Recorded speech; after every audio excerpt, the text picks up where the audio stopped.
Special incentive revision હેઠળ ચાલી રહેલી પ્રક્રિયા દરમિયાન મતાધિકાર છીનવવાનું ષડયંત્ર રચનાર તત્વો સામે લોકપ્રતિનિધિત્વની ધારા હેઠળ કાર્યવાહી કરવા સુરત શહેર કોંગ્રેસ દ્વારા માંગ કરવામાં આવી છે। આ મુદ્દે કોંગ્રેસના આગેવાનોએ હલ્લાબોલ કાર્યક્રમ આપીને ચૂંટણી શાખાને જગાડવાનો પ્રયત્ન કર્યો હતો, તેમજ 2 કલાક સુધી કલેક્ટરેટને માથે લીધી હતી, જેમાં પોલીસ સાથે ઘર્ષણ પણ થયું હતું।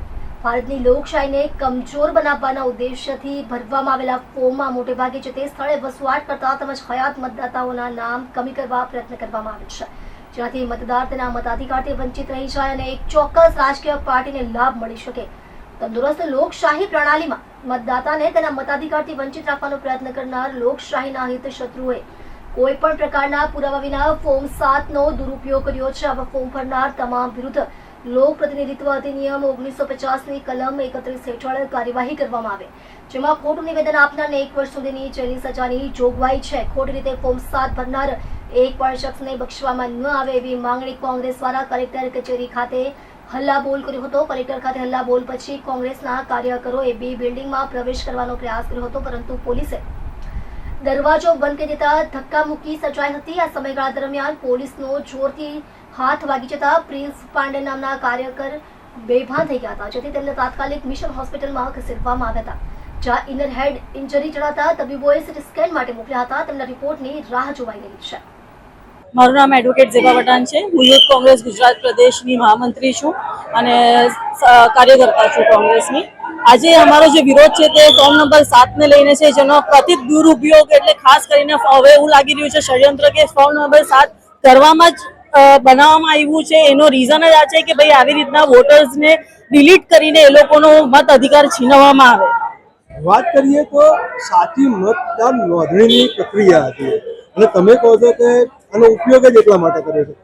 એઝ એડવોકેટ તરીકે કાર્યકર્તા તરીકે કઈ રીતે મૂલ્યો છો? એઝ એન એડવોકેટ હું તમને એમ કહું, અગર લીગલી જોવા જાય તો મારા હિસાબે અગર કામગીરી BLO એ કરી છે તો ફોર્મ નંબર 7 જે ભરવાની પ્રક્રિયા હોય તે બી ફક્ત અને ફક્ત ખાલી BLO ને જ આપવામાં આવી જોઈતી હતી, જ્યારે આને એકદમ ઓપન કરી દેવામાં આવ્યું હતું કે કોઈ બી ફોર્મ નંબર 7 ભરીને કોઈના બી વિરુદ્ધ તમે અરજી કરી શકો છો। એ રાઈટ કોણે આપ્યો છે? આવી રીતના ખુલ્લેઆમ આખા બંડલ્સ આટલા હજારો ફોર્મની વહેંચણી કયા હિસાબે થઈ, કોણે માંગણી કરી, આટલા બધા ફોર્મના એમણે માંગણી કઈ રીતે, કયા હેતુએ કઈ રીતે, એની બી કોઈ જવાબદારી, કોઈ એનું પરિપત્ર બહાર નથી આવ્યું કે એનું કોઈ એક્સપ્લેનેશન બહાર નથી આપવામાં આવ્યું। વાત કરીએ તો BLO એ શું કામ કર્યું ને આ ફોર્મ કઈ રીતે બચ્યા, કઈ રીતે તમે આના BLO ની કામગીરીમાં ફોર્મ નંબર 7 ની જે વહેંચણી કરવામાં આવે છે તેમાં એટલીસ્ટ એ લોકોની પાસેથી એ ખુલાસા લેવામાં આવે કે ફોર્મ નંબર 7 કોણે લીધા, શેના હેતુએથી લીધા અને એક જ વ્યક્તિએ આજે હજાર ફોર્મ લીધા છે તે શું કયા રીઝનથી લીધા છે। BLO ની કામગીરી બરાબર નહોતી એમ અનુભવ થાય છે? BLO ની કામગીરી બાબતે હવે આપ સૌ જાણો જ છો કે ઘણા બધા BLO એ બિચારો આત્મહત્યા કરી છે ગવર્મેન્ટના પ્રેશરમાં આવીને। આવું એક વસ્તુ કહેવામાં કે આખું રાજકીય છે, પોલિટિકલ જે રૂલિંગ પાર્ટી છે તે મત અધિકાર લોકોના છીનવીને આ ષડયંત્ર રચી રહી છે।